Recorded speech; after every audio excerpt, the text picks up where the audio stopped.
ദൈവത്തിൻ്റെ അതിപരിശുദ്ധമായ നാം വാഴ്ത്തപ്പെടുമാറാകട്ടെ. ആലപ്പുഴ പത്തനംതിട്ട സെക്ഷൻ ഒരുക്കുന്ന പാഠപഠന ക്ലാസ്സിലേക്ക് ഏവരെയും ഹാർദവമായി സ്വാഗതം ചെയ്തുകൊള്ളുന്നു. ഈ 2024 ആദ്യത്തെ ക്വാർട്ടറിലെ രണ്ടാമത്തെ പാഠത്തിലാണ് നമ്മൾ എത്തിയിരിക്കുന്നത്. പാഠത്തിൻ്റെ തലവാചകം പ്രാർത്ഥിക്കുവാൻ ഞങ്ങളെ പഠിപ്പിക്കണമേ എന്നാണ്. പ്രാർത്ഥിക്കുവാൻ ഞങ്ങളെ പഠിപ്പിക്കണമേ എന്നാണ്. ഈ പാഠപഠനത്തിന് മുമ്പായി നമുക്കൊരു നിമിഷം പ്രാർത്ഥിക്കാം. മഹോന്നതൽ വാസം ചെയ്യുന്ന ദൈവമേ, തിരുനാം വാഴ്ത്തപ്പെടുമാറാകട്ടെ. സ്വർഗാസ്വർഗങ്ങളെ അധിവസിക്കുന്നവനെ അങ്ങയുടെ നാം വാഴ്ത്തപ്പെടുമാറാകട്ടെ. രാജാതിരാജാവും കർത്താവുമാനെ തിരുനാം വാഴ്ത്തപ്പെടുമാറാകട്ടെ. ഈ നല്ലൊരു സമയം ഞങ്ങൾക്ക് പാഠം പഠിക്കുന്നതിനാൽ അനുവദിച്ച് തന്നിരിക്കുന്നതിനാൽ നന്ദി അർപ്പിക്കുന്നു കർത്താവേ. ഞങ്ങൾ ഈ പാഠം പഠിക്കുന്നതോടൊപ്പം തന്നെ ഇതിൽ പഠിക്കുന്ന കാര്യങ്ങൾ ഞങ്ങളുടെ ജീവിതത്തിൽ പ്രായോഗികമായി അപ്ലൈ ചെയ്യേണ്ടതിന് ഞങ്ങളെല്ലാവരെയും അവിടുന്ന് സഹായിക്കുമാറാവണേ. പരിശുദ്ധാത്മാവിനാൽ ഞങ്ങളെ നിയന്ത്രിക്കുമാറാണ്. ഞങ്ങളുടെ സകല പാപങ്ങളും യേശുവിൻ്റെ രക്തത്താൽ അവിടുന്ന് കഴുകി ശുദ്ധീകരിച്ച് തരുമാറാണമേ.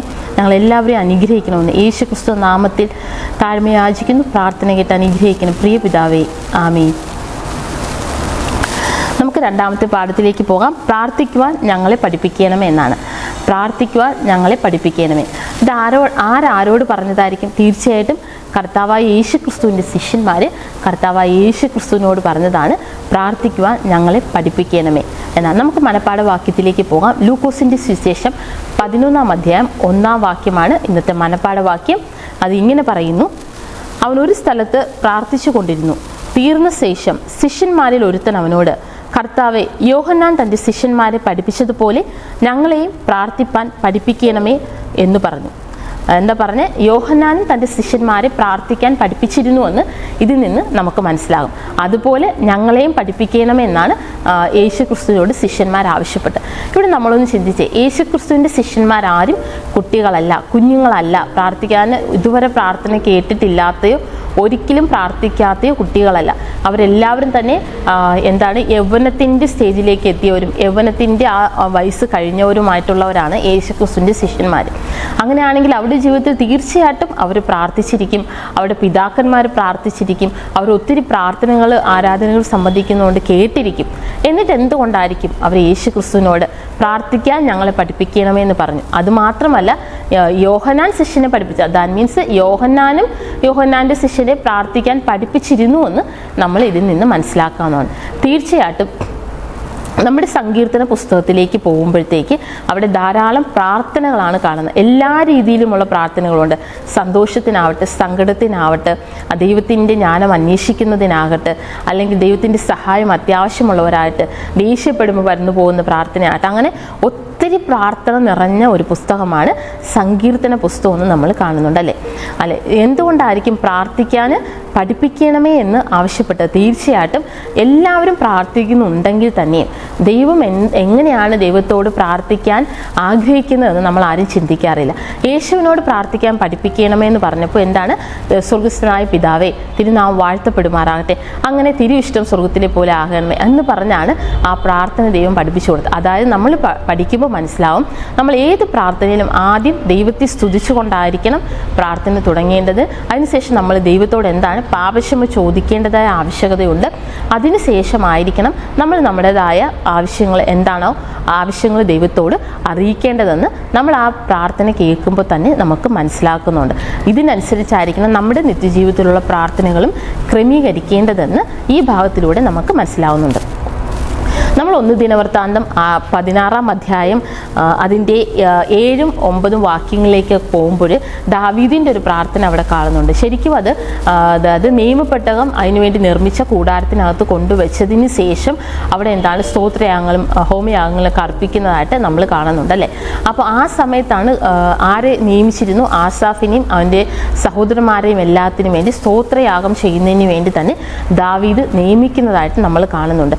ആ നിയമിക്കുന്നതിന് ശേഷം ആ സ്തോത്രയാഗങ്ങളെല്ലാം തന്നെ നമ്മൾ സങ്കീർത്തനം 96 വായിക്കുമ്പോഴും സങ്കീർത്തനം 105 വായിക്കുമ്പോഴൊക്കെ തന്നെ അത്തരത്തിലുള്ള സ്തോത്രയാഗങ്ങൾ നമുക്ക് പ്രാർത്ഥനകൾ നമുക്ക് കാണാവുന്നതാണ്. അപ്പോൾ സങ്കീർത്തന പുസ്തകത്തിലുള്ള ഈ പ്രാർത്ഥനകളെല്ലാം പണ്ടുള്ള ആൾക്കാർ എങ്ങനെ പ്രാർത്ഥിച്ചു എന്ന് നമുക്ക് മനസ്സിലാക്കി തരുന്നതിന് വേണ്ടി മാത്രമല്ല, പിന്നെയോ നമ്മൾ എങ്ങനെയാണ് ദൈവത്തോട് പ്രാർത്ഥിക്കേണ്ടത് എന്നുകൂടെ, അതായത് നമ്മുടെ സാഹചര്യങ്ങളിൽ, ഓരോ സാഹചര്യങ്ങളിൽ നമ്മൾ എങ്ങനെയാണ് ദൈവത്തോട് പ്രാർത്ഥിക്കേണ്ടത് എന്നുകൂടെ ഈ സങ്കീർത്തന പുസ്തകങ്ങൾ നമ്മെ മനസ്സിലാക്കി തരുന്നുണ്ട് അല്ലേ.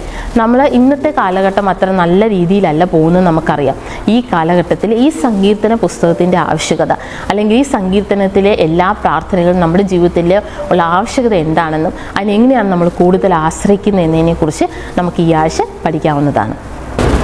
നമുക്ക് ഞായറാഴ്ച ഭാഗത്തിലേക്ക് പോകാം. ഞായറാഴ്ചയുടെ ഭാഗത്തിൻ്റെ തലവാചകം പ്രാർത്ഥനയിൽ സങ്കീർത്തനങ്ങളുടെ ഉപയോഗം പരിപോഷിക്കുക എന്നാണ്.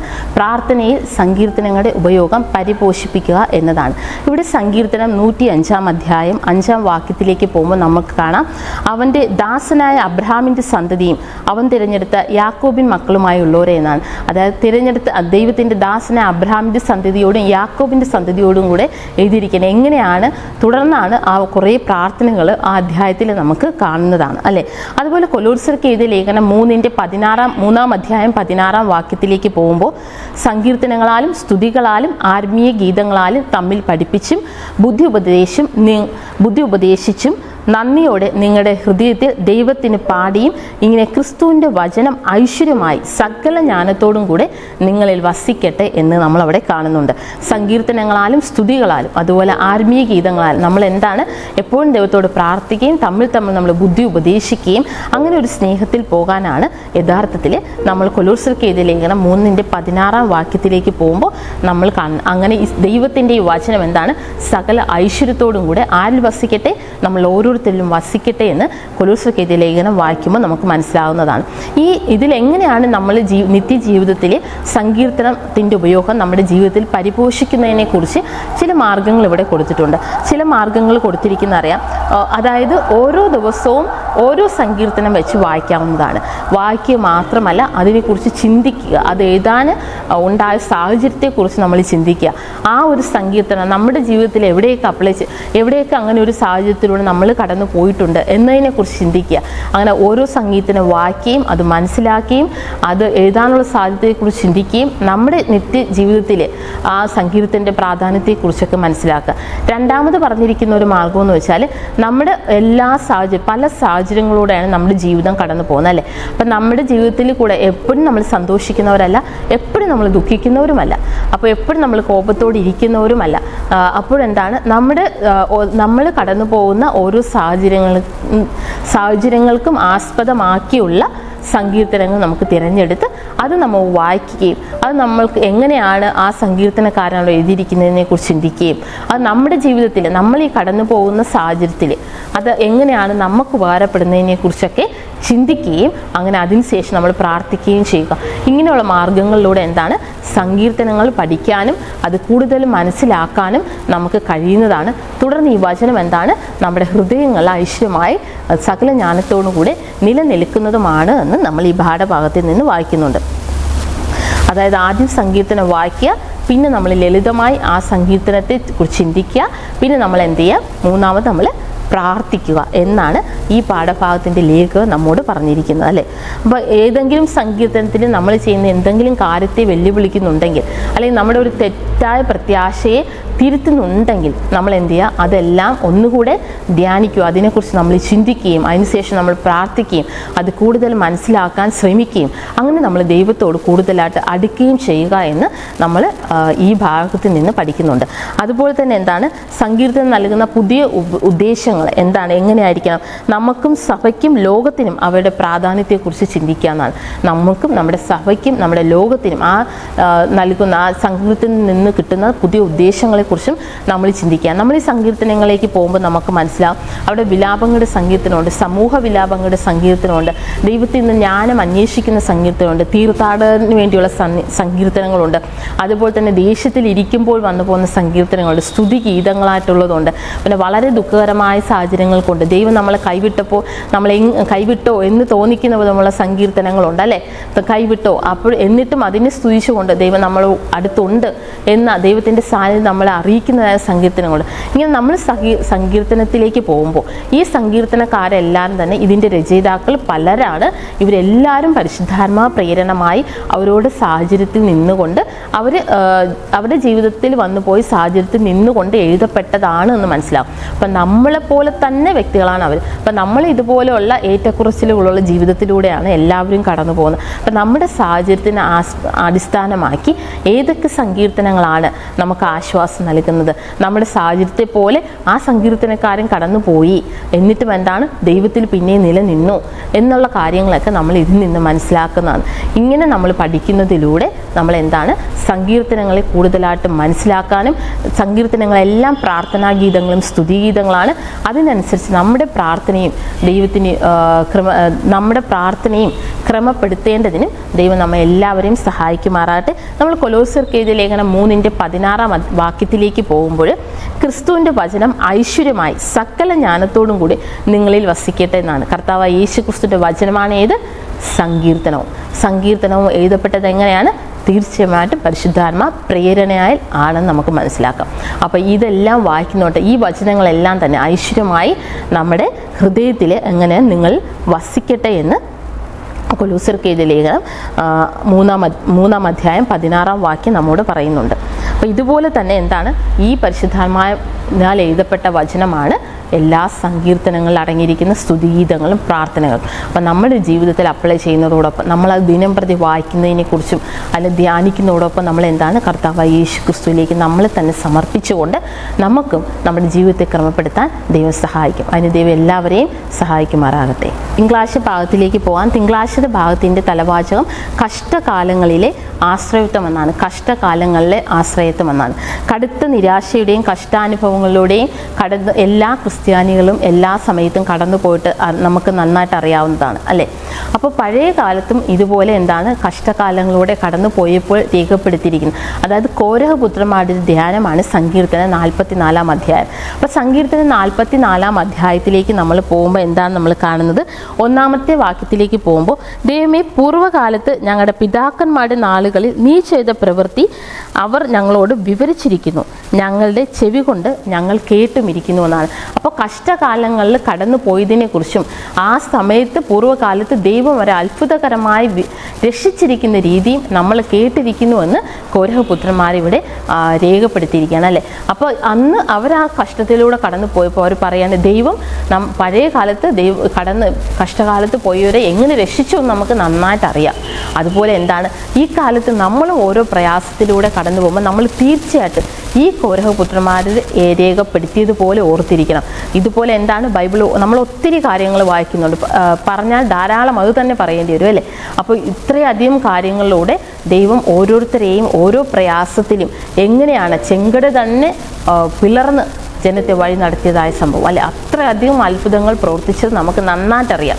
അപ്പോൾ അത് വെച്ച് നമ്മൾ നോക്കുമ്പോൾ തീർച്ചയായിട്ടും ദൈവത്താൽ അസാധ്യമായ യാതൊന്നുമില്ല. നമ്മളിപ്പോൾ കടന്നു പോകുന്ന കഷ്ടകാലത്തെയും ദൈവത്തിന് രക്ഷിക്കാൻ കഴിയുമെന്ന് ഈ കോരഹപുത്രന്മാരുടെ സങ്കീർത്തനത്തിലൂടെ കോരഹപുത്രന്മാർ അവിടെ രേഖപ്പെടുത്തിയതായിട്ട് നമ്മൾ കാണുന്നുണ്ട്.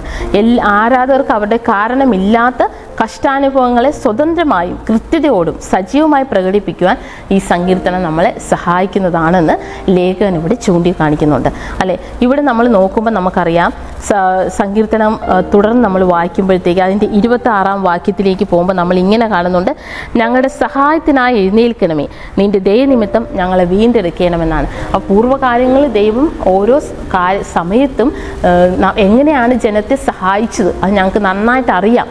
അതുകൊണ്ട് തന്നെ എന്താണ് നമ്മൾ നനച്ചിരിക്കാതെ തന്നെ ഓരോ പ്രയാസങ്ങളിലൂടെ കടന്നു പോവുകയാണെങ്കിലും കൂടെ എന്താണ് ഞങ്ങളുടെ സഹായത്തിനായി ദൈവം അവിടെ നിന്ന് എഴുന്നേറ്റ് ദൈവത്തിൻ്റെ ദയയെ കൂടെ അവിടെ പരാമർശിക്കണം. ദൈവത്തിൻ്റെ ദയനിമിത്തം ഞങ്ങളെ വീണ്ടെടുക്കണമേ, ഞങ്ങളുടെ ഈ പ്രയാസത്തിൽ നിന്ന് നമ്മൾ പുറത്തു കൊണ്ടുവരണേമെന്ന് കോരഹപുത്രന്മാർ അവിടെ രേഖപ്പെടുത്തി വെച്ചിരിക്കുകയാണ്. അതിന് മുന്നോട്ട് നമ്മൾ നോക്കുമ്പോൾ 18-19 വാക്യങ്ങളിലേക്കൊക്കെ പോകുമ്പോൾ നീ ഞങ്ങളെ കുറുക്കന്മാരുടെ സ്ഥലത്ത് വെച്ച് തകർത്ത് കളയുവാനും കൂരിരുട്ട് കൊണ്ട് ഞങ്ങളെ മൂടുവാനും തക്കവണ്ണം ഞങ്ങളുടെ ഹൃദയം പിന്തിരിക്കുകയോ ഞങ്ങളുടെ കാലടികൾ നിൻ്റെ വഴി വിട്ട് മാറുകയോ ചെയ്തിട്ടില്ല. അവിടെ രേഖപ്പെടുത്തി എന്താണ് ഞങ്ങൾ അങ്ങനെ എന്താണ് ദൈവത്തിൽ നിന്ന് പിന്മാറിപ്പോയിട്ടില്ല. എന്നിട്ടും എന്തുകൊണ്ട് ഞങ്ങൾക്ക് കഷ്ടത വന്നു, അല്ലെങ്കിൽ എന്തുകൊണ്ട് അനുവദിച്ചു? ഇത് നമ്മുടെ ഒരു സ്വാഭാവികമായ ക്വസ്റ്റ്യനാണ് കോരഹ പുത്രന്മാർ ഇവിടെ രേഖപ്പെടുത്തിയിരിക്കുന്നത്. അപ്പോഴും പറയാണ്, പണ്ടത്തെ കാലത്തിൽ എന്താണ് ആദ്യം അതൊക്കെയാണ് പരാമർശിച്ചത്.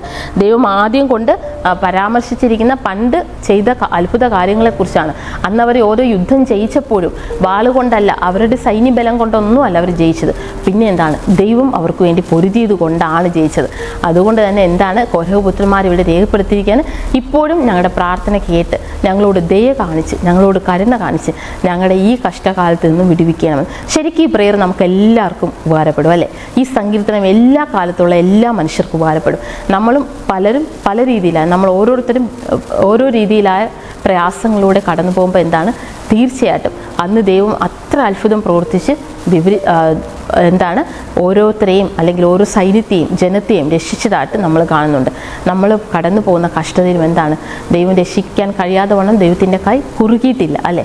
നമ്മുടെ സകല പാപങ്ങളും അകൃത്യങ്ങളും ഏറ്റു പറഞ്ഞു കഴിഞ്ഞാൽ എന്താണ്, നമുക്ക് തീർച്ചയായിട്ടും ദൈവത്തിൻ്റെ ദയയും കരുണയിലൂടെ ദൈവം അനുവദിച്ച് തന്നിട്ടുള്ള അല്ലെങ്കിൽ നമ്മൾ കടന്നു പോകുന്നതായ കഷ്ടത്തിൽ നിന്ന് ദൈവം നമ്മളെ വിടുവിക്കുമെന്ന് ഈ സങ്കീർത്തനത്തിലൂടെ നമ്മൾ മനസ്സിലാക്കാവുന്നതാണ്. ചൊവ്വാഴ്ച ഭാഗത്തിലേക്ക് കടന്നു പോകാം. നൈരാശ്യത്തിൻ്റെ ഒരു സങ്കീർത്തനം, നിരാശയുടെ ഒരു സങ്കീർത്തനമാണ് നമ്മൾ ചൊവ്വാഴ്ചത്തെ ഭാഗത്തിൽ കാണുന്നത്. അതായത് സങ്കീർത്തനങ്ങളെ പ്രാർത്ഥന ആക്കുന്നത് ആരാധകർക്ക് അവരുടെ പ്രാർത്ഥനകളെ അനായാസമായി ശക്തിപ്പെടുത്തുന്നതിനേക്കാൾ അധികം ഗുണം ചെയ്യുമെന്ന് ഈ ഭാഗത്തിൽ നമ്മൾ വായിക്കുന്നുണ്ട്. സങ്കീർത്തനം 22-ാം അധ്യായത്തെയാണ് ഇത് കേന്ദ്രീകരിച്ചിരിക്കുന്നത് അല്ലേ? സങ്കീർത്തനം 22-ാം അധ്യായത്തിലേക്ക് പോകുമ്പോൾ നമ്മൾ കൂടുതലായിട്ട് കാണുന്ന എന്താണ്, ദാവീദിൻ്റെ ഒരു സങ്കീർത്തനമാണ്. നമ്മൾ അവിടെ കാണുന്നത് ഒരു ദുഃഖത്തിൻ്റെ അവസ്ഥയിൽ ദാവീദ് എഴുതിയതാണ്. 1-ാമത്തെ വാക്യം ഇങ്ങനെ പറയുന്നു, എൻ്റെ ദൈവമേ, എൻ്റെ ദൈവമേ, നീ എന്നെ കൈവിട്ടതെന്ത്? എന്നെ രക്ഷിക്കാതെയും എൻ്റെ ഞരക്കത്തിൻ്റെ വാക്കുകൾ കേൾക്കാതെയും അകന്നു നിൽക്കുന്നത് എന്താണെന്നാണ് ദാവീദ് ചോദിക്കുന്നത്. ഇങ്ങനെ ഉള്ള ഒരു അവസരത്തിലൂടെ പലപ്പോഴും നമ്മളും കടന്നുവിട്ട് കർത്താവായ യേശു ക്രിസ്തു കടന്നു പോയതായിട്ട് നമ്മൾ കാണുന്നുണ്ട് അല്ലേ? മത്തായിയുടെ സുവിശേഷം 27-ാം അധ്യായം 49-ാം വാക്യത്തിലേക്ക് 46-ാം വാക്യത്തിലേക്ക് പോകുമ്പോൾ നമ്മൾ കാണുന്നുണ്ട്, ഏലി ഏലി ലംബാ ശബദാനി എന്ന് കർത്താവായ യേശു ക്രിസ്തു ക്രൂശിൽ കിടന്നുകൊണ്ട് ദൈവത്തെ വിളിച്ചാണ്. ശരിക്കും എന്താണ്, എൻ്റെ ദൈവമേ, എൻ്റെ ദൈവമേ, നീ എന്നെ കൈവിട്ടതെന്ന്. അപ്പോൾ അന്ന് ദാവീദും അങ്ങനെയുള്ള സാഹചര്യത്തിലൂടെ കടന്നുപോയി. അതിനുശേഷം ധാരാളം പേര്, അതിനു മുമ്പും അതിന് ശേഷവും കർത്താവായ യേശു ക്രിസ്തു അങ്ങനെ ദൈവത്തോട് ചോദിക്കത്തക്ക വണ്ണമുള്ള ഒരു സാഹചര്യത്തിലൂടെ കടന്നു പോയതായിട്ട് നമ്മൾ കാണുന്നുണ്ട്. 31 വാക്യങ്ങളടങ്ങി ഈ സങ്കീർത്തനം തുടർന്ന് വായിക്കുമ്പോൾ ഒത്തിരി നിരാശയുടെ കാര്യങ്ങൾ, നിരാശയുടെ വാക്കുകൾ അവിടെ കാണുന്നുണ്ടെങ്കിൽ തന്നെ അവിടെ നമ്മൾ സ്തുതികളും കാണുന്നതായിട്ട് നമ്മൾ കാണുന്നുണ്ട്. അത് സങ്കീർത്തനം 22-ാം വാക്യത്തിലൂടെ കാണുമ്പോൾ നമ്മൾ കാണുന്നു, ഞാൻ എൻ്റെ നാമത്തെ എൻ്റെ സഹോദരന്മാരോട് കീർത്തിക്കും, സഭാമധ്യേ ഞാൻ അങ്ങയെ സ്തുതിക്കും. എൻ്റെ ദൈവമേ എന്നെ കൈവിട്ടതെന്ത്? ആ അധ്യായത്തിൽ തന്നെ കൊടുത്തിരിക്കുകയാണ്. ഇത്രയും നിരാശയിലൂടെ കടന്നുപോയി അങ്ങനെ ഒരു സാഹചര്യത്തിലൂടെ ദാവീദ് പോയപ്പോഴും ദാവീദ് പറയാണ്, എന്താണ്, സഭാമധ്യേ ഞാൻ നിന്നെ സ്തുതിക്കും, അതുപോലെ സഹോദരങ്ങളോട് നിൻ്റെ നാമത്തെ ഞാൻ കീർത്തിക്കുകയും ചെയ്യുന്നതാണ്. പിന്നെ എന്താണ്, ആ ദുഃഖങ്ങളെല്ലാം ആ നിരാശകളെല്ലാം എന്താണ് ദൈവത്തിന് സ്തുതികളായി മാറിയതായിട്ടാണ് ഈ സങ്കീർത്തനത്തിൽ കാണുന്നത്. തീർച്ചയായിട്ടും നമ്മളൊരു നിരാശയിൽ അകപ്പെടുമ്പോൾ പെട്ടെന്ന് ദൈവം ഞങ്ങളെ രക്ഷിച്ചില്ല, സഹായിച്ചില്ല എന്ന് പറഞ്ഞ് ദൈവത്തിൽ നിന്ന് പിന്തിരിഞ്ഞു പോകുകയല്ല വേണ്ടത്. തീർച്ചയായിട്ടും ദൈവത്തെ നമ്മൾ സ്തുതിച്ചുകൊണ്ടിരിക്കണം. നമ്മുടെ പൂർവ്വകാലങ്ങളിലെ അവസ്ഥയിൽ ദൈവം നമ്മളെ എങ്ങനെയാണ് സഹായിച്ചത്, എവിടേക്ക് ദൈവം നമ്മളെ സംരക്ഷിച്ചു, എന്തെല്ലാം അവസ്ഥയിലൂടെ നമ്മൾ കടന്നു പോയപ്പോഴും ദൈവം നമ്മളെ കൈവിടാതെ കാത്തുകൊണ്ട്, ഇതെല്ലാം ഓർത്തുകൊണ്ട് എന്താണ് നമ്മൾ ഈ നിരാശയുടെ അനുഭവത്തിലും ദൈവത്തെ സ്തുതിച്ചുകൊണ്ട് ദൈവത്തോട് അടുക്കുകയാണ് വേണ്ടതെന്ന് ഈ ഒരു സങ്കീർത്തനം, ഈ ദാവീദിൻ്റെ 22-ാം സങ്കീർത്തനം നമുക്ക് ഉദാഹരണമായിരിക്കുന്നു. 22-ാം സങ്കീർത്തനം തുടങ്ങുന്നത്, എൻ്റെ ദൈവമേ എന്നെ കൈവിട്ടത് എന്ത് എന്ന് വെച്ചാൽ അത് വളരെയധികം നിരാശയ ഒരവസ്ഥയാണ്. കർത്താവ് യേശു ക്രിസ്തു ക്രൂശിൽ കിടന്ന് ചോദിച്ച ആ ഒരു അവസ്ഥയാണ് ദാവീദിനപ്പോൾ ഉണ്ടായിരുന്നിരിക്കുക. ആ അവസ്ഥയിൽ നിന്നുകൊണ്ട് പിന്നീട് തുടർന്ന് വായിക്കുമ്പോൾ ദാവീദ് ദൈവത്തെ സ്തുതിക്കുന്നതായിട്ട് നമ്മൾ അവിടെ കാണുന്നുണ്ടല്ലേ. യഹോവ ഭക്തന്മാരെ അവനെ സ്തുതിപ്പിൻ, യാക്കോബിൻ്റെ സകല സന്തതികളുമായുള്ളവരെ അവനെ മഹത്വപ്പെടുത്തുവിൻ എന്നാണ് 23-ാം വാക്യം പറയുന്നത്. പിന്നെ ദാവീദ് മറ്റുള്ളവരോട് പറയാണ്, എല്ലാവരും എന്താണ് ദൈവത്തെ സ്തുതിക്കുകയും മഹത്വപ്പെടുത്തുകയും ചെയ്യുവിൻ എന്നാണ്. കാരണം എന്താണ്, അത് വളരെ വീര്യപ്രവൃത്തികൾ നമുക്ക് വേണ്ടി ചെയ്തിട്ടുള്ളവനാണ്. അത് ശരിക്കും ദാവീദിന് മാത്രമല്ല, നമുക്ക് ഓരോരുത്തർക്കും വേണ്ടി ഒത്തിരി കാര്യങ്ങൾ ദൈവം ചെയ്തിട്ടുള്ളവനാണ്. അതുകൊണ്ട് നമ്മളൊരു നിരാശയുടെ അനുഭവത്തിലൂടെ പോകുമ്പോഴും ദൈവത്തോട് എന്താണ്, ദൈവത്തെ സ്തുതിക്കുകയും നമ്മളിപ്പോൾ ആവശ്യമോ ചോദിക്കുകയും നമ്മുടെ ആവശ്യങ്ങൾ ദൈവത്തോട് അറിയിക്കുകയും ചെയ്യേണ്ടതാണ് എന്ന് ഈ ഭാഗത്തിലൂടെ നമ്മെ മനസ്സിലാക്കി തരുന്നുണ്ട്. ബുധനാഴ്ചത്തെ ഭാഗം നൈരാശ്യത്തിൽ നിന്ന് പ്രത്യാശയിലേക്ക്, നിരാശയിൽ നിന്ന് പ്രത്യാശയിലേക്ക് എന്നാണ് നമ്മുടെ ബുധനാഴ്ചത്തെ പാഠഭാഗം. സങ്കീർത്തനം 13-ാം അധ്യായത്തെ ആസ്പദമാക്കിയാണ് ഈ പാഠം തയ്യാറാക്കപ്പെട്ടിട്ടുള്ളത്. ഇതും ദാവീദ് തന്നെ രചിച്ച ഒരു സങ്കീർത്തനമാണ്. നമ്മളിപ്പോൾ കണ്ടു കഴിഞ്ഞു സങ്കീർത്തനം 22-ാം അധ്യായം. അതിൽ ദാവീദ് ചോദിക്കുന്നുണ്ട്, എൻ്റെ ദൈവമേ എന്നെ കൈവിട്ടതെന്തെന്നാണ്. നമ്മൾ ഈ അധ്യായത്തിലേക്ക് പോകുമ്പോൾ 6 വാക്യങ്ങളാണുള്ളത്. ഈ 13-ാം അധ്യായത്തിൽ 1 മുതൽ 4 വരെയുള്ള വാക്യങ്ങൾ നിരാശയുടെ അനുഭവത്തെക്കുറിച്ച് പറയുന്നുണ്ട്. എന്നാൽ 4ഉം 5ഉം വാക്യങ്ങൾ പ്രത്യാശയെക്കുറിച്ചും പറയുന്നുണ്ട്. ഇവിടെ 1-ാം വാക്യത്തിലേക്ക് പോകുമ്പോൾ യഹോവേ എത്രത്തോളം നീ എന്നെ മറന്നുകൊണ്ടിരിക്കും, യഹോവേ എത്രത്തോളം നീ എന്നെ മറന്നുകൊണ്ടിരിക്കും, നീ എത്രത്തോളം നിൻ്റെ മുഖത്തെ ഞാൻ കാണാതെ വണ്ണം മറയ്ക്കുമെന്നാണ്. അപ്പോൾ ദാവീദിന് തന്നെ ഒരു വളരെ പ്രയാസകരമായ ഘട്ടത്തിൽ എത്രത്തോളമാണ് ദൈവം മറന്നുകൊണ്ടിരിക്കുന്നത് ും എൻ്റെ മുഖത്തെ ദൈവം കാണാതെ മറച്ചിരിക്കുകയാണെന്നൊക്കെ ദാവീദ് ഇവിടെ രേഖപ്പെടുത്തിയിരിക്കുന്നതായിട്ട് നമ്മൾ കാണുന്നുണ്ട്. ഇതുപോലുള്ള പല അവസരങ്ങളും എന്താണ് നമ്മൾ കടന്നു പോകുന്നുണ്ട്. നമ്മളിത് നോക്കുമ്പോൾ പ്രധാനമായി കാണുന്ന ഒരു മിസ്റ്റേക്ക് എന്ന് വെച്ചാൽ ദാവീദിൻ്റെ അവസ്ഥയെ തന്നെ ഇവിടെ ആ ദുഃഖകരമായ അവസ്ഥയെ തന്നെ വർണ്ണിച്ചു കൊണ്ടിരിക്കുകയാണ് അല്ലേ. ദാവീദ് അങ്ങനെയാണ് ഈ സങ്കീർത്തനം എഴുതി തുടങ്ങിയത് തന്നെ അങ്ങനെയാണ് അല്ലേ. എത്രത്തോളം ദൈവം എന്നെ മറന്നുകൊണ്ടിരിക്കും, എത്രത്തോളം എൻ്റെ മുഖം കാണാതെ കൊണ്ട് മറച്ചിരിക്കും എന്ന് ദാവീദിൻ്റെ പ്രശ്നത്തെ കേന്ദ്രീകരിച്ചു കൊണ്ട് മാത്രമാണ് ദാവീദ് ഈ സങ്കീർത്തനം ആദ്യം തുടങ്ങിയതെന്ന് നമ്മൾ കാണുന്നുണ്ട്. പിന്നെ നമ്മൾ തുടർന്ന് വരുമ്പോൾ എന്താണ് വിശ്വസ്തനും അത് എന്താണ് ദൈവത്തിൻ്റെ സ്വഭാവം മാറ്റമില്ലാത്തതാണ് എന്നും അതുകൊണ്ട് ഒരു പ്രത്യാശയ്ക്ക് വകയുള്ളതായിട്ടും നമ്മൾ തുടർന്ന് വായിക്കുമ്പോൾ കാണുന്നുണ്ട് അല്ലേ. അതായത് നമ്മൾ 1 മുതൽ 4 വരെ വായിക്കുമ്പോൾ ദാവീദിൻ്റെ ആ ഒരു അവസ്ഥ ദാവീദ് വർണ്ണിക്കുന്നുവെങ്കിൽ തന്നെയും നമ്മൾ 5ഉം 6ഉം വാക്യങ്ങളിലേക്ക് പോകുമ്പോൾ 5-ാം വാക്യം ഇങ്ങനെ പറയുന്നു, ഞാനോ നിൻ്റെ കരുണയിൽ ആശ്രയിക്കുന്നു, നിൻ്റെ ഹൃദയം എൻ്റെ രക്ഷയിൽ എൻ്റെ ഹൃദയം നിൻ്റെ രക്ഷയിൽ ആനന്ദിക്കുമെന്നാണ്. ഞാൻ എന്താണ് ഇത്രത്തോളം മറന്നുകൊണ്ടിരിക്കും എന്നൊക്കെ ചോദിച്ചെങ്കിൽ തന്നെയും എൻ്റെ ഹൃദയം എന്താണ് നിൻ്റെ രക്ഷയിൽ ആനന്ദിക്കുമെന്ന് സങ്കീർത്തനക്കാരൻ ഇവിടെ പറയുന്നുണ്ട്. 6-ാം വാക്യം ഇങ്ങനെ പറയുന്നു, യഹോവ എനിക്ക് നന്മ ചെയ്തിരിക്കാൻ ഞാൻ അവന് പാട്ട് പാടും, യഹോവ എനിക്ക് നന്മ ചെയ്തിരിക്കാൻ ഞാൻ അവന് പാട്ട് പാടും. അങ്ങനെ എന്താണ് ആദ്യം എൻ്റെ മുഖം മറച്ചിരിക്കുന്നുവല്ലോ, എന്നെ കൈവിട്ടത് എന്ത്, എന്നെ കാണാതെ കൊണ്ട് മുഖം മറച്ചിരിക്കുന്നു, എന്നെ മറന്നു പോയിരിക്കുന്നു എന്ന് പറഞ്ഞാലും ഒരു പ്രത്യാശയുടെ അനുഭവത്തിലേക്ക് ഇത് തന്നെയാണ് നമ്മുടെ ഓരോരുത്തരുടെ ജീവിതം എടുത്താലും കാണുന്നത്. നമ്മളെപ്പോഴും ഓരോ പ്രയാസഘട്ടങ്ങളിലൂടെ കടന്നു പോകുന്നുവെങ്കിലും തീർച്ചയായിട്ടും എന്താണ് നമുക്കതിനൊരു അവസാനം ഉണ്ടാവുകയും എപ്പോഴും എന്താണ് ആ പ്രയാസഘട്ടങ്ങൾ മാത്രം നമ്മൾ നിലനിൽക്കുന്നില്ല. നമ്മുടെ ജീവിതത്തിൽ നമ്മൾ ഒരുപാട് പ്രയാസഘട്ടങ്ങളിലൂടെയും ഒരുപാട് സന്തോഷ നിമിഷങ്ങളിലൂടെയും കടന്നുപോയി. എല്ലാം എന്താണ് അവസാനിക്കുന്ന കാര്യങ്ങളാണല്ലേ, പ്രയാസമായിരുന്നാലും സന്തോഷമായിരുന്നാലും എല്ലാം.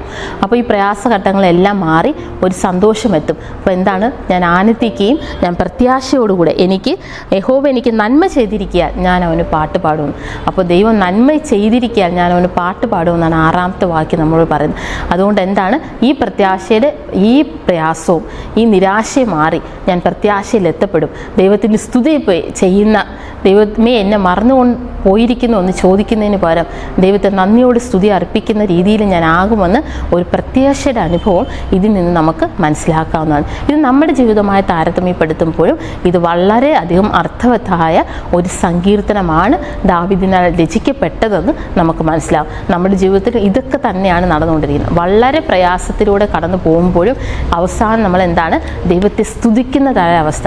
അതിൻ്റെ ഒരു റിസൾട്ട് വരുമ്പോൾ നമ്മുടെ പ്രയാസത്തിൻ്റെ ഘട്ടം കടന്നു പോയി നമ്മുടെ പ്രാർത്ഥന ദൈവം കേട്ടതിന് ശേഷം അതിൻ്റെ ഒരു റിസൾട്ട് വന്നതിന് ശേഷം നമ്മൾ സ്തുതിക്കുന്നതായ ഒരവസ്ഥ നമ്മുടെ ജീവിതത്തിൽ ദാവീദിനെ പോലെ പലപ്പോഴും നമ്മൾ കടന്നു പോയിട്ടുണ്ട് എന്ന് നമുക്ക് മനസ്സിലാക്കാം. ഇപ്പം നമുക്ക് മനസ്സിലാകുന്നുണ്ട് ഓരോ സങ്കീർത്തനങ്ങളും എന്താണ്, അതെല്ലാം നമ്മുടെ കൂടെ അവസ്ഥകളാണ്, അതെല്ലാം നമ്മുടെ കൂടെ സാഹചര്യങ്ങളെ തരണം ചെയ്യാനായിട്ട് സഹായിക്കുന്നുവെന്ന് നമുക്ക് ഈ ഭാഗത്ത് നിന്ന് മനസ്സിലാക്കാവുന്നതാണ്.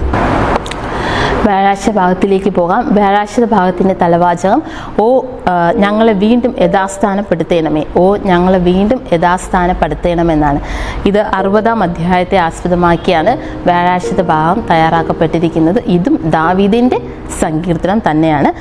കൂടുതൽ സങ്കീർത്തനവും രചിക്കപ്പെട്ടത് ദാവീദാണെന്ന് നമ്മൾ കഴിഞ്ഞ ആഴ്ച ദാവീദിനാലാണെന്ന് നമ്മൾ കഴിഞ്ഞ ആഴ്ച പഠിച്ചിരുന്നു അല്ലേ. സങ്കീർത്തനം 60-ൻ്റെ 1 മുതൽ 5-ാം വാക്യങ്ങളിലേക്ക് വരെ നമുക്കൊന്ന് പോകാം. ദൈവമേ നീ ഞങ്ങളെ തള്ളിക്കളഞ്ഞു ചിതറിച്ചിരിക്കുന്നു, നീ കോപിച്ചിരിക്കുന്നു, ഞങ്ങളെ യഥാസ്ഥാനത്താക്കണമെന്നാണ് ഒന്നാമത്തെ വാക്യത്തെ തന്നെ ദാവീദ് രേഖപ്പെടുത്തിയിരിക്കുന്നത്. ദാവീദ് തന്നെ പറയാനും ഞങ്ങളുടെ ഈ അവസ്ഥകളെല്ലാം വളരെ ഛിന്ന ഭിന്നമായിരിക്കുന്ന അവസ്ഥകൾ എത്തപ്പെട്ടിരിക്കുകയാണ്, അതുകൊണ്ട് ഞങ്ങളെല്ലാവരെയും യഥാസ്ഥാനത്താക്കണമേ എന്നൊരു സഹായം കൂടെ ദൈവത്തോട് തന്നെയാണ് ദാവീദ് ചോദിക്കുന്നതായിട്ട് ഞാൻ കാണുന്നു. ഇവിടെ രണ്ടാം വാക്യം പറയുന്നു, ദേശത്ത് നടുക്കി ഭിന്നിപ്പിച്ചിരിക്കുന്നു, അത് കുലുങ്ങിയാൽ അതിൻ്റെ ഭിന്നങ്ങളെ നന്നാക്കണമേ. അപ്പോൾ എല്ലാം ദൈവത്താൽ സാധ്യമാണെന്ന് കൂടെ ഈ വാക്യങ്ങൾ നമ്മൾ മനസ്സിലാക്കുന്നു. ആക്കണമെങ്കിലും എല്ലാ ഭിന്നങ്ങളെ നന്നാക്കണമെങ്കിലും ആരായിരിക്കണം ആവശ്യപ്പെടേണ്ടത്, ആരായാലും നമ്മളെ സഹായിക്കുന്നത് ദൈവമാണെന്ന് ഈ വാക്യം നമ്മളെ കാണുന്നുണ്ട്. മൂന്നാമത്തെ വാക്യത്തിലേക്ക് പോകുമ്പോൾ, നീ നിന്റെ ജനത്തെ കാഠിന്യം അനുഭവിപ്പിച്ചു, പരിഭ്രമത്തിൻ്റെ വീഞ്ഞു നീ ഞങ്ങളെ കുടിപ്പിച്ചിരിക്കുന്നു, സത്യനിമിത്തം ഉയർത്തേണ്ടതിന് നീ നിന്റെ ഭക്തന്മാർക്ക് ഒരു കൊടി നൽകിയിരിക്കുന്നു, നിനക്ക് പ്രിയമുള്ളവർ വിടുവിക്കപ്പെടേണ്ടതിന് നിന്റെ വലങ്കൈ കൊണ്ട് രക്ഷിച്ച് ഞങ്ങൾക്ക് ഉത്തരമരളയണമേ. എല്ലാം ദൈവത്തോട് ചോദിക്കുന്നതെന്ന് നമുക്കിവിടെ നിന്ന് മനസ്സിലാക്കാം. യഥാസ്ഥാനപ്പെടുത്തണമേ, നന്നാക്കണമേ, അവിടെ നിന്ന് വിടുവിക്കണമേ എന്നാണ് വിശുദ്ധിയിൽ ഞങ്ങൾക്ക് ഉത്തരമരളയണമേ എന്ന് ഇവിടെ ദാവീദ് ദൈവത്തോട് ചോദിക്കുന്നതായിട്ട് നമ്മൾ കാണുന്നുണ്ടല്ലേ. അതായത് ഒന്നാമതായിട്ട് നമ്മുടെ എല്ലാ കാഴ്ചപ്പാടുകളും അവരുടെ ചിന്തകളെ അടിസ്ഥാനപ്പെടുത്തിയാണെന്ന് നമുക്ക് മനസ്സിലാവുന്നുണ്ട്. ഇവിടെ ദാവീദിനെ അടിസ്ഥാനപ്പെടുത്തി മാത്രമാണ്, ദാവീദിൻ്റെ കാഴ്ചപ്പാടിലാണ് ദാവീദ് ഈ സങ്കീർത്തനം രേഖപ്പെടുത്തിയിരിക്കുന്നത്. അപ്പോഴും ദാവീദിൻ്റെ കാഴ്ചപ്പാട് തെളിഞ്ഞു കാണുന്ന ഒരു കാര്യമുണ്ട്, ദൈവമാണ് എല്ലാം ചെയ്തു തരുന്നതെന്ന്.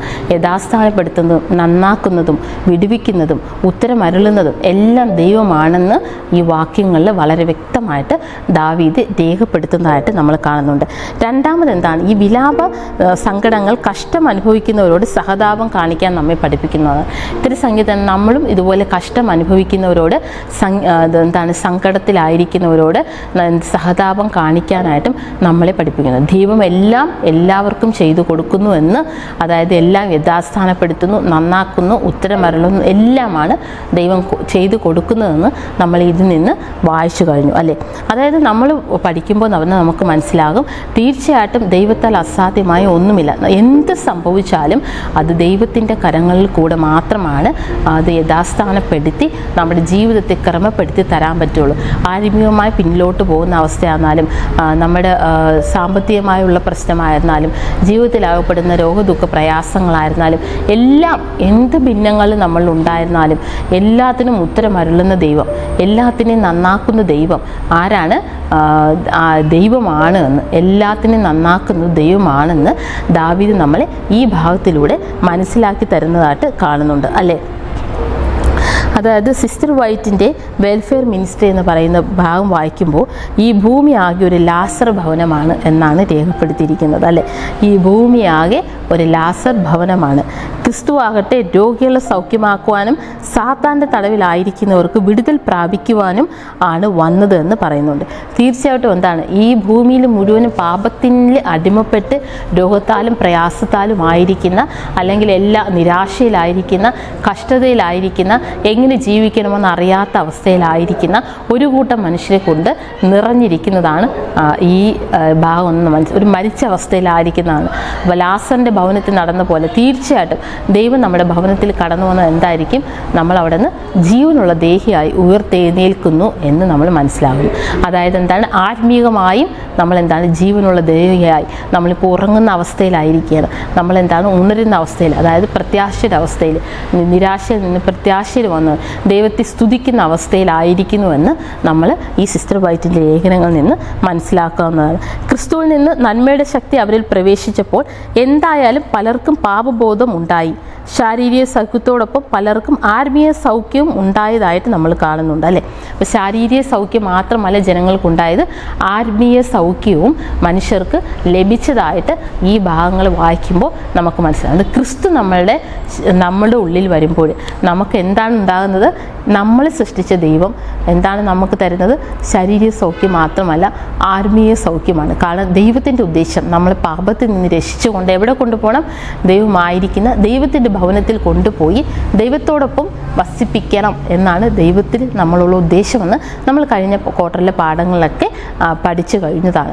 അപ്പോൾ അത് തന്നെയാണ് തീർച്ചയായിട്ടും നമ്മുടെ ഓരോരുത്തരുടെ ജീവിതത്തിലും കടന്നു പോയിരിക്കുന്നത്. നമ്മൾ ഈ ദാവീദിൻ്റെ സങ്കീർത്തനം, കോരഹപുത്രന്മാരുടെ സങ്കീർത്തനം, ആസാഫ് ഇതൊക്കെ വായിക്കുമ്പോഴെന്താണ്, ആദ്യമൊക്കെ നമ്മൾ ദാവീദിൻ്റെ സങ്കീർത്തനത്തിലൊക്കെ ആദ്യമൊക്കെ കഷ്ടതയിലൂടെ കടന്നു പോകുന്നതിനെ പ്രതിപാദിക്കുന്നുവെങ്കിലും എപ്പോഴും ഒരു സ്തുതിയും പ്രത്യാശയും ദാവീദ് അവിടെ കൈവിടാതെ നിലനിർത്തുന്നുവെന്ന് നമുക്ക് ഇത് വായിക്കുമ്പോൾ നന്നായിട്ട് മനസ്സിലാക്കാവുന്നതുമാണ്.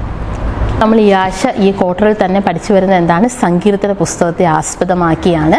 തീർച്ചയായിട്ടും ഈ സങ്കീർത്തനങ്ങൾ ഓരോ ദിവസവും നമ്മുടെ സാഹചര്യങ്ങൾക്കനുസരിച്ച് അല്ലെങ്കിൽ ഓരോ അധ്യായമായി പഠിക്കുന്നതോടൊപ്പം തന്നെ എന്താണ്, നമ്മൾ ആത്മീയമായി വളരുവാനും ദൈവത്തോട് എങ്ങനെയാണ് നമ്മുടെ സാഹചര്യങ്ങളെ വെച്ച് പ്രയർ ചെയ്യേണ്ടതെന്ന് മനസ്സിലാക്കുവാനും ദൈവത്തോടൊപ്പം നടക്കുവാനും, അതായത് ദൈവത്തോട് ഒരു പടി കൂടെ നമ്മുടെ ജീവിതത്തെ ക്രമപ്പെടുത്തുവാനും സഹായിക്കുമെന്ന് നമ്മൾ ഈ ആഴ്ചത്തെ പാഠത്തിൽ നിന്ന് മനസ്സിലാക്കി കഴിഞ്ഞു. അതിനായി ദൈവം നമ്മെ ഓരോരുത്തരെയും സഹായിക്കുമാറാകട്ടെ. നമുക്ക് ഈ പാഠപഠനത്തിൻ്റെ അവസാനമായി ഒരു നിമിഷം പ്രാർത്ഥിക്കാം. മഹോന്നതത്തിൽ വാസം ചെയ്യുന്ന ദൈവമേ, തിരുനാമം വാഴ്ത്തപ്പെടുമാറാകട്ടെ. സ്വർഗാസുരങ്ങൾ അധിവസിക്കുന്നതിന് അങ്ങയുടെ നാമം വാഴ്ത്തപ്പെടുമാറാകട്ടെ. ഈ സമയത്ത് ഞങ്ങൾക്ക് ഈ പാഠഭാഗം പഠിക്കാൻ സഹായിച്ചതിനായി നന്ദി അർപ്പിക്കുന്നു കർത്താവേ. ഈ പാഠഭാഗം പഠിച്ചതോടൊപ്പം തന്നെ സങ്കീർത്തനങ്ങളുടെ പ്രാധാന്യത്തെ മനസ്സിലാക്കിക്കൊണ്ട് നമ്മുടെ എല്ലാ പ്രാർത്ഥനകളും സങ്കീർത്തനങ്ങൾ ഉൾപ്പെടുത്തേണ്ടതിനും ഇതെല്ലാം മനഃപ്പാഠമാക്കി ഞങ്ങൾ പഠിക്കേണ്ടതിനും ഉള്ള ബുദ്ധിയും ജ്ഞാനവും അറിവും അവിടുന്ന് സ്വർഗം പ്രദാനം ചെയ്യുമാറാകണമേ എന്ന് പ്രാർത്ഥിക്കുന്നു കർത്താവേ. ഞങ്ങളുടെ പ്രാർത്ഥനകൾ അവിടുന്ന് ക്രമപ്പെടുത്താൻ സഹായിക്കുമാറാകണമേ എന്ന് പ്രാർത്ഥിക്കുന്നു. ഞങ്ങളുടെ പാപങ്ങളെല്ലാം യേശുവിൻ്റെ രക്തത്താൽ കഴുകി ശുദ്ധീകരിക്കുമാറാകണമേ എന്ന് പ്രാർത്ഥിക്കുന്നു. എല്ലാ നന്മകളും നിറയ്ക്കണമെന്ന് യേശു ക്രിസ്തുവിന്റെ നാമത്തിൽ താഴ്മയാചിക്കുന്നു. പ്രാർത്ഥനയിട്ട് അനുഗ്രഹിക്കണം പ്രിയ പിതാവേ. ആമേൻ.